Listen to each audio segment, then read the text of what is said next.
Welcome to Wisdom of the Bible. Connect with God through our Bible stories. After 1,000 years of perfect peace, something unthinkable happened that would determine the fate of every soul who ever lived. What you're about to witness is the most dramatic confrontation between good and evil in all of Scripture. In the next 20 minutes, you'll discover why even paradise wasn't enough for some hearts, and what that means for humanity's final test. At minute 18, I'll reveal the moment that proves once and for all what the human heart truly desires. But first, you need to see what the world looked like when every war had ended and every tear had been wiped away. For 1,000 years, the earth knew only light. Wars had ceased, swords had been transformed into tools, and kingdoms once enemies now shared bread. The air itself seemed to breathe holiness. Rivers ran crystal clear through golden valleys, and human voices mingled with songs of the redeemed. On a hill surrounded by timeless olive trees, the throne of Christ shone with brilliant light. He reigned as both Savior and absolute King. This was the millennial kingdom, the fulfillment of ancient promises. Those who had suffered for faith now reigned alongside him. Peter, John, Mary, and countless others moved among the people, guiding, teaching, and restoring what had been destroyed for so long. No tear fell without comfort. Cities shone under gentle light, and the smoke of war had vanished forever. Everything seemed perfect. But beneath the earth's surface, something remained. Invisible currents sealed an ancient abyss where the enemy had been imprisoned for 10 centuries. The dragon lay trapped in darkness, his body shrouded in shadows, completely motionless. His roar had been silenced for 1,000 years. An angel stood watch, a sacred flame spinning like a seal over the entrance. But even eternal vigilance couldn't stop what had been decreed. Generations were born and died under eternal peace. But in some hearts, a dangerous seed was sleeping, the seed of forgetting. Faith that was inherited but never truly tested began to cool. Obedience became mere habit. Love slowly turned into distant memory. From his throne, Christ watched the horizon. The wind touched his golden robes, and his gaze pierced through the centuries ahead. He knew the time of rest was coming to an end. And in the depths of the abyss, the ancient currents began to shake. A metallic sound echoed, faint and distant, as if iron chains were crying out. The enemy's prison felt the weight of eternity about to break. The next morning, the sun rose between crimson clouds. All creation sensed something invisible approaching. Birds fell silent. The wind stopped completely. And then, from the heavens, a voice echoed like thunder across every nation, "The time has come. Let what was bound be released." If you're already feeling the weight of what's about to happen, hit that subscribe button now. The most shocking part is still ahead. The seal of fire over the abyss began to open slowly, as if light itself hesitated to witness what was coming. The sacred chains twisted and sparked amidst the darkness. An ancient roar, muffled for 1,000 years, was heard again across the earth. Christ remained perfectly still. His face was calm, but his eyes reflected the knowledge of what was about to unfold. He spoke words that would define everything to follow. When darkness is released, human faith will be tested one final time. Far away, over forgotten deserts and distant seas, shadows began to move with terrifying purpose. The seal was breaking. The sound of chains shattering echoed like thunder across the world. The abyss opened, and the air filled with smoke, ash, and muffled screams. From the depths, a figure wrapped in fiery darkness arose. His eyes burned red like embers, reflecting pure hatred and ancient cunning.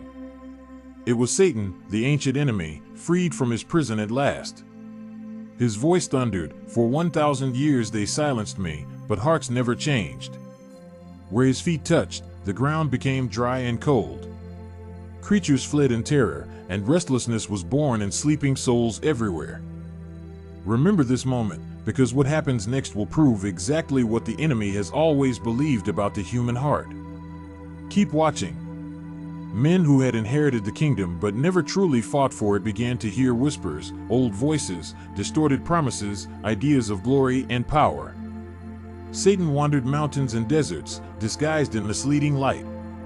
He appeared to kings and generals, clothed in splendor and false nobility. "There is a throne that does not belong to you," he told them.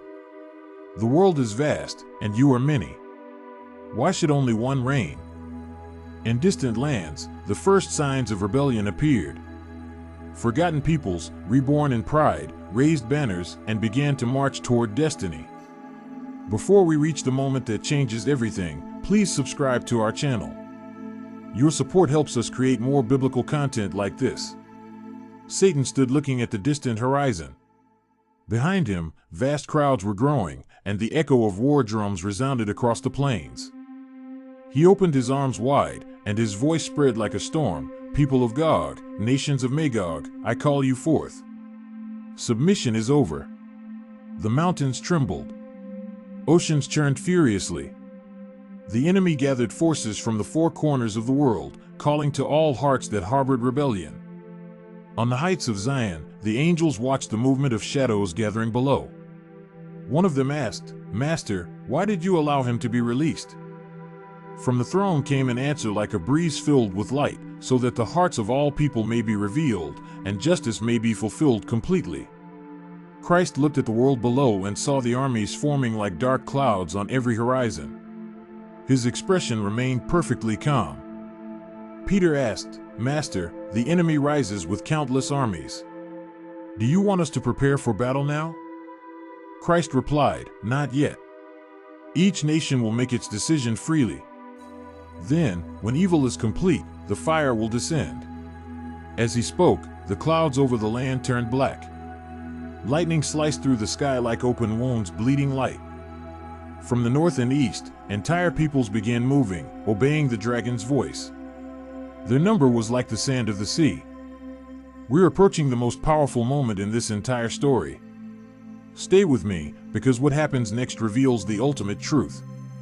Cities that had forgotten evil were now building war machines. The knowledge of destruction, dormant for centuries, awakened instantly. Satan climbed a devastated hill and stared at the distant glow of the holy city. His eyes burned with envy festered for 1,000 years. "Here's what I always desired," he declared. "A throne above his throne. Christ stole from you the chance to be God's. Today we march upon his city."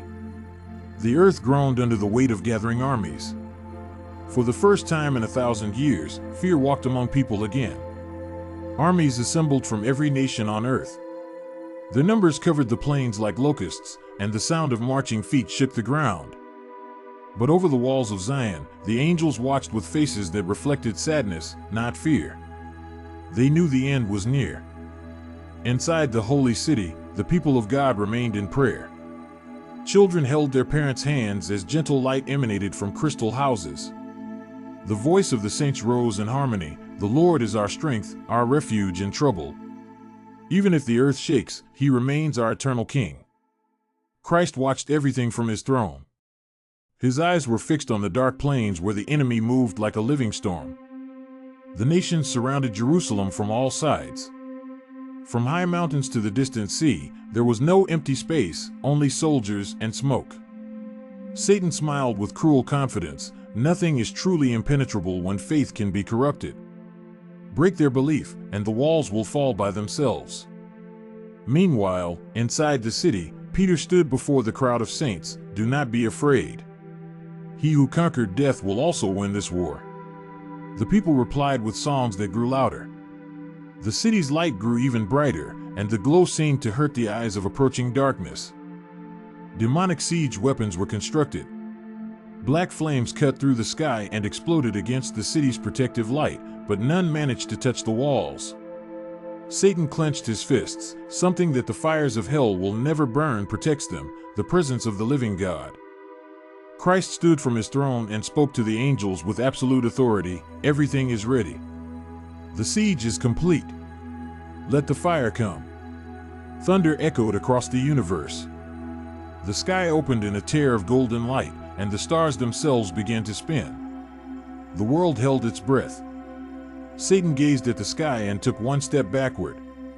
"No, not yet," he whispered with rising panic. But the time had already been determined. In the heart of the enemy camp, Satan roared one last time, Today we bring down the gates of light. No fire from heaven will stop us. The army surged forward. The ground trembled under countless feet. The roar of war echoed like the thunder of 1,000 storms combined. But before they reached the city walls, the sky burst into light. A flash crossed heaven, followed by a crash that seemed to break time itself. The entire world lit up brighter than 1,000 noons. From above, pure white fire began to descend. Not fire of men, but fire of God. The earth bent under the weight of divine glory. Lightning turned into rivers of light. Mountains melted like wax before the presence of the Lord. The armies looked upward, and terror replaced hatred in every eye. The sound of weapons stopped. The roar turned to silence. Satan raised his hands toward the sky and shouted his final words of defiance, "I will not bow." But his voice was lost amid the approaching fire. The radiance of judgment surrounded him completely. The fire consumed the legions in an instant. No sword was raised. No soldier resisted. The sound of destruction was like the roar of 1,000 seas crashing together.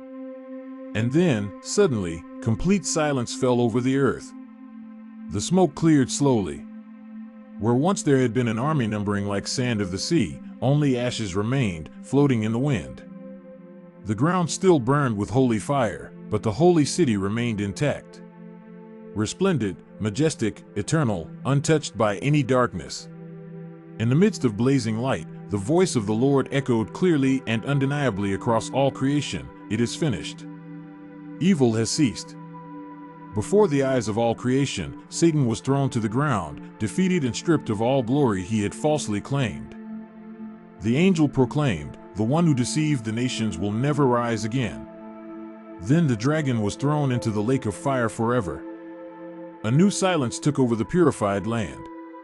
Not the silence of waiting, but the silence of peace that would never again be broken. The clouds began to open, and soft light covered fields that had been burned. Nature seemed to be reborn in the very presence of the Creator. Christ remained standing, watching the purified horizon. His eyes reflected compassion, not revenge. He reached out his hand, and life returned immediately. Flowers were reborn where fire had passed. Rivers began to flow again with crystal waters. The sound of rushing water replaced the echo of destruction. The angels knelt in worship and sang, "To the eternal King be all glory. To the one who judged justly and will reign forever." Evil has ceased. Love remains. Righteousness has been established for all eternity. Peter observed the transformed world. "It is done, Lord." Christ looked at the sky where light no longer had even a shadow. He spoke final words, "The judgment is fulfilled." Now comes the eternal dawn.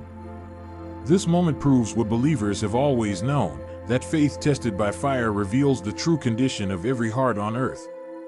The 1,000 years of peace were never meant to change hearts by force, but to reveal what already lived inside them. When given perfect conditions and complete freedom, some hearts still chose rebellion over submission, darkness over light. This isn't just ancient history. It's a mirror held up to every human soul that has ever lived or will ever live. The question isn't whether God is just.